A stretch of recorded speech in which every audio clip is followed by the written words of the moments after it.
David sat in his corner office, surrounded by polished awards and high-end furnishings that reflected his success. He typically felt proud when he looked out his window at the city skyline. His eyes fell on the employee satisfaction report resting on his desk, and a deep frown crossed his face. How had things spiraled so far out of control without him noticing? Employee satisfaction had plummeted by a shocking 15% for the third consecutive month at his California branch. The report was littered with complaints about a toxic work culture, favoritism, and even accusations of racial bias. These alarming trends left him no choice but to act swiftly and decisively. Determined to understand the truth, David made a radical decision. He would go undercover, taking on the role of a receptionist to see his company from the ground up. It wasn't a decision he made lightly. Posing as a frontline employee came with huge risks. If anyone discovered his true identity, it could lead to a PR nightmare and erode the very trust he hoped to rebuild. But as he slipped into the plain receptionist uniform and adjusted the fake mustache that would mask his identity, a glimmer of hope surfaced. This was his opportunity to experience his employees' reality firsthand and uncover what was going wrong. Would blending into the daily hum of his own company reveal the truth he sought? Trading in his sharp suit and polished Oxfords for scuffed shoes and a standard uniform, David felt a mix of anticipation and apprehension. Walking through the doors of the very building he once commanded from the top floor, he was stepping into a whole new world. One that might hold the answers he needed to set things right. This was his company, his vision brought to life. But today he was a mere outsider. He was invisible, unremarkable, just another face in the crowd. The weight of the telephone and the continuous tasks of answering calls and greeting visitors felt foreign to David. As he looked at his reflection in the lobby's glass doors, he saw not the confident CEO, but a man who appeared unsure and out of place. No one met his gaze or recognized his presence, which struck him with a jolt of realization. His first task was to manage the busy front desk.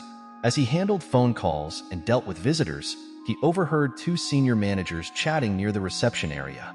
"Did you see the latest email about the new efficiency measures?" One asked. "Yeah, just what we needed. More work for less pay. The customer service team is already overworked." "Well, it's not our problem. Let HR handle the complaints. We've got more important things to focus on." The casual disregard for employee concerns hit David like a physical blow. Had he in any way supported this kind of attitude? As the managers walked away, still unaware of his true identity, David felt a growing discomfort in his stomach. Throughout the day, David struggled with the tasks he had always taken for granted. The switchboard seemed to have a mind of its own, and he struggled to keep up with the flow of visitors. But it wasn't just the physical challenges that weighed on him. It was the emotional toll of realizing how unconcerned the management had become. In the break room, as he refilled coffee mugs, he overheard his management team discussing the state of the company. Their conversation was filled with frustration and a dismissive attitude toward the low-level employees. One of them even went as far as insulting the customer service team and even throwing in a few curse words while at it. The others listened and laughed at the whole situation. David, on the other hand, felt a surge of shame and anger. These were the people he had trusted with his vision, expecting them to lead with integrity and empathy. Instead, they seemed deep in a culture of elitism and disregard for the staff who kept the company running. As the day ended, David found an unexpected ally in Doris, a seasoned receptionist who patiently showed him the ropes. During their break, she shared a knowing smile and said, "It's just a job, but don't expect anyone up there to notice us. To them, we're invisible." Her words hit David like a gut punch. He had always prided himself on running a company where every employee felt valued and their hard work was acknowledged. Doris' blunt observation painted a very different picture. By the end of his shift, David's body was tired from the demands of the job, but the real struggle was in his mind. As he removed his uniform and looked at himself, the face that stared back was tired, but more than that, it was the face of someone who had just been confronted with an uncomfortable truth. He had started this undercover assignment to gain insight into his company's operations and to find areas for improvement. Instead, he had uncovered an ugly culture of disrespect that cut to the core of the organization he had built. The next day, David continued his new role as receptionist. He hoped for a different experience as he became used to the role. His customary executive room was a far cry from the bustling office setting, and he once more silently examined the staff members surrounding him. He recognized a number of faces, including Karen Michaels, a crucial member of the management team in California. David's board members had informed him she was a great asset. She had a reputation for being efficient and taking a direct approach to business. But as the day went on, he started to see a troubling trend in Karen Michaels' actions. Her interactions with lower-level employees were very different from the professional way she was mentioned to be. She spoke harshly, her words filled with insults, and her body language filled with an air of superiority that made David uncomfortable. The turning point came when Karen Michaels marched up to David. Her eyes swept over the front desk, and she let out an annoyed sigh. "Is this seriously how you're handling things?" she said. "I've never seen such a disaster at the front desk. Papers everywhere, phones ringing off the hook, and you can't even answer them on time. No wonder this place is falling apart. It's because you people can't even do the basics right." "You people?" David thought to himself. What does that even mean? He felt a wave of anger as her words cut deep. He had always believed in building a respectful and positive work culture. But here was one of his senior managers tearing into him over his receptionist duties. The harshness in her tone and the way she belittled the role was hard to relate with her. As Karen Michaels turned and walked away, David stood in disbelief. His heart clenched. Nearby, Henry, a kind-hearted IT worker, exchanged a look with a colleague and said, "Don't think too much about it. That's the way she acts." The weight of Henry's words hit David like a physical blow. Not only was Karen Michaels' behavior unacceptable, but it was also a regular occurrence. The realization that this toxic culture had developed under his leadership filled him with a sense of betrayal and failure. Throughout the rest of the day, David found himself very aware of the interactions around him. He noticed the way some employees seemed to shrink into themselves when Karen Michaels approached, while others adopted a defensive stance. The atmosphere of fear and resentment was in the air. David couldn't help but wonder how his team had missed these signs for so long. As he observed Karen Michaels' interactions with other department heads, David began to see a pattern emerge. She was good at presenting a polished, professional image to those she deemed important, but she treated those she saw as beneath her with disrespect. This two-faced behavior was not only damaging to employee morale, but also to the overall productivity and success of the company. The stark contrast between Karen Michaels' public persona and her true nature left David with a sense of betrayal. The senior teams trusted her with a lot of responsibilities. He believed her to be a reflection of the values he thought should be in the company. Now, he was forced to understand that his team's judgment had been very wrong. As the day ended, David couldn't stop thinking about what he had seen. The problems in this office were bigger than he had realized. It wasn't just one manager's bad behavior. It was a deep issue that had grown under his watch. But during his undercover role, he discovered something surprising. TechVision's greatest assets were hiding in plain sight. The busy office floor was full of employees working hard, their faces showing both determination and stress. From his new spot at the reception desk, David began to notice patterns and people he had missed before. Two employees stood out, Angela, a senior accountant, and Henry from the IT department. At first, they seemed ordinary, just another part of the team. But as David observed them, he saw something extraordinary in their daily actions. Angela was often the first to arrive and the last to leave. Her dedication was clear as she focused intensely on financial reports. One evening, as the office cleared out and the cleaning staff began their rounds, David overheard a conversation that struck him. "Angela, you're still here?" a colleague asked, surprised. Angela looked up and explained that she was just finishing quarterly reports. "They need to be perfect for the board meeting tomorrow. But it's your daughter's recital tonight, right?" A look of pain crossed Angela's face, but she said that she would make it up to her this weekend. As the colleague left, David felt a pang of guilt. He had no idea of the sacrifices his low-level employees were making, while most of the ones on top were almost abusive. Henry, on the other hand, was a source of positivity in a stressful environment. David saw him move from desk to desk, solving technical issues with a patient smile. But it wasn't just his IT skills that impressed David. It was how Henry lifted everyone's spirits. One day, David saw a touching scene. A new intern was struggling with a broken computer, tears of frustration in her eyes. Henry approached her gently and said that they would figure it out together. For the next hour, Henry stayed with her. They ended up not only fixing the problem, but also taught the intern basic troubleshooting skills. His kindness is evident in every interaction. As the days passed, David saw Angela and Henry as more than just employees. They were hidden pillars of tech vision, showing the hard work, dedication, and compassion he wanted in his company. With this realization, David had a troubling thought. Why hadn't the team noticed their great qualities before? He saw that the problem was with the company structure he had created, and the fact that he was less involved. One afternoon, David overheard Angela talking to a coworker. "I've been passed over for promotion 3 times now," she said, sounding frustrated. "I work really hard, but it feels like you're invisible unless you're in the right social circle." Her words hit David hard. He had always believed that hard work should be rewarded, but maybe TechVision's culture was stopping its best employees from getting ahead. Henry's situation was different, but just as concerning. Despite his expertise and valuable people skills, he stayed in a junior role, his potential untapped. David watched Henry handle a crisis that should have been a higher-level task, wondering how many other employees were just like him. David continued his undercover work for a week. At the end, he faced a deep realization. TechVision was filled with hidden talents like Angela and Henry, employees whose skills and dedication far exceeded their current roles. The amount of potential within his company was crazy. Now, David had to tackle a new challenge: how to create a culture that truly recognized and took care of talent at all levels. How could he ensure that dedication and skill were rewarded, regardless of social connections or visibility? David decided to call an emergency meeting with his board and senior management team. He entered the boardroom as Malik Johnson, the CEO, with a clear and focused purpose.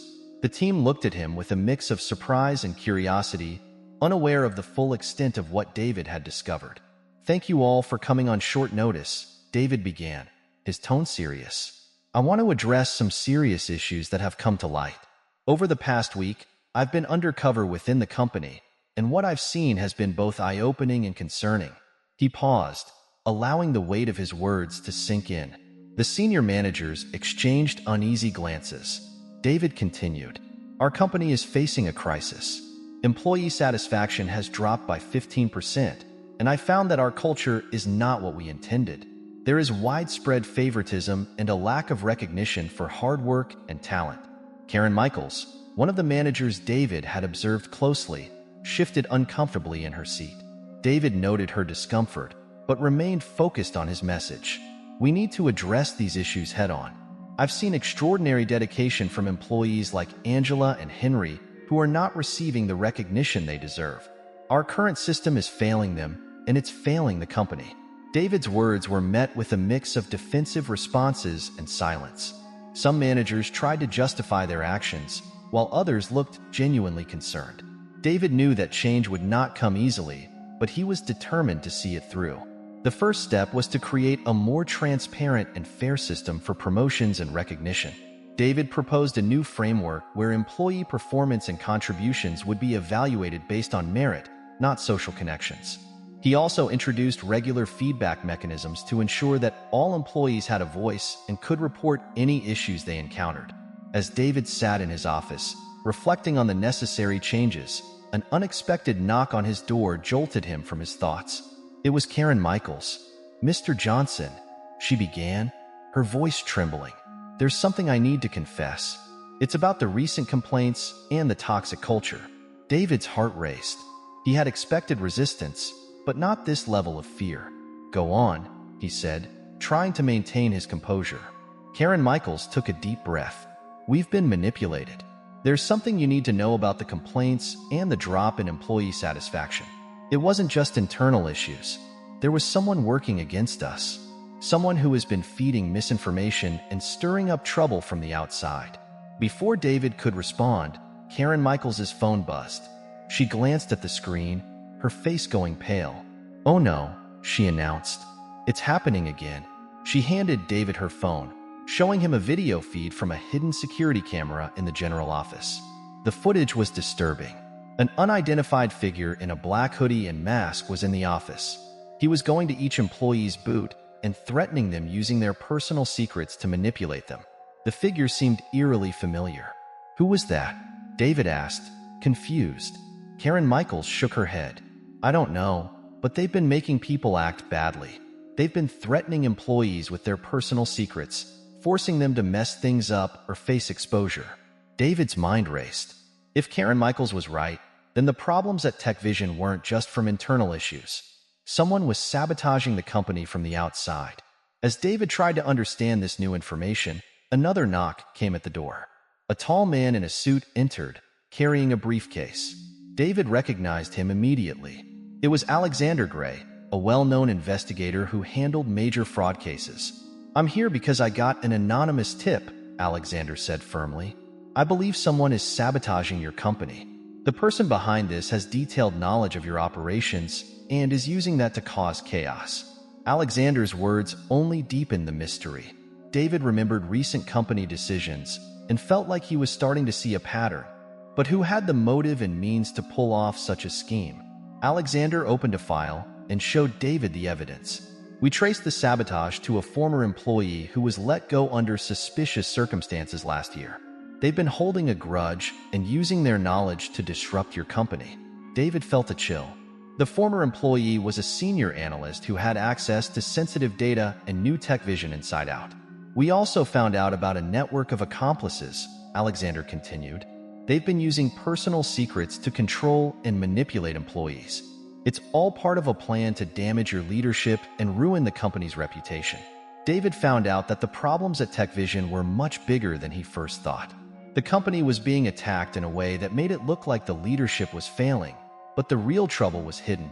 David, along with Alexander, started looking into what was really going on. They found more proof that a former employee was causing all the problems and had others helping them.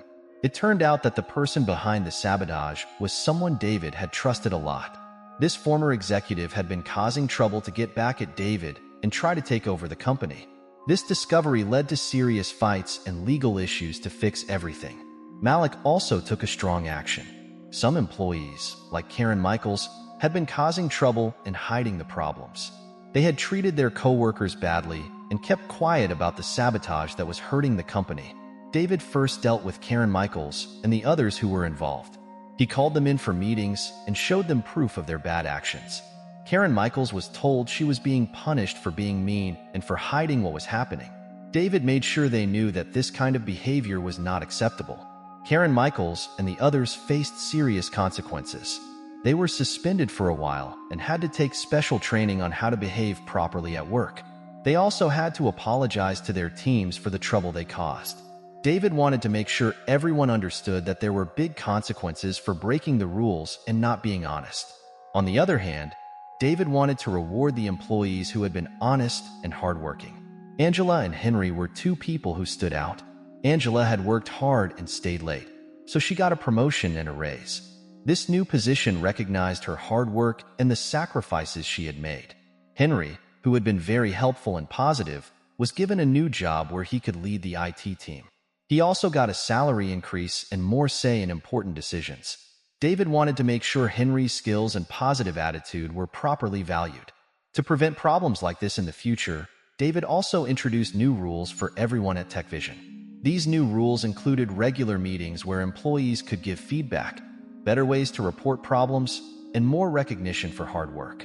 David wanted to be more active and seen. His goal was to create an equitable and encouraging work environment where everyone felt appreciated and inspired. David intended to address the issues and improve TechVision as a workplace by implementing these adjustments. He sought to restore confidence and make sure that everyone had an equal opportunity to thrive and enjoy their jobs. David was dedicated to running the business honestly and fairly so that everyone could collaborate in a supportive setting. David felt the burden of the previous several days subside as he gazed out at the metropolitan skyline. He was put to the test in unexpected ways by the crisis, but it also made him more determined to lead TechVision with fresh perspective and a better grasp of the dangers facing his company.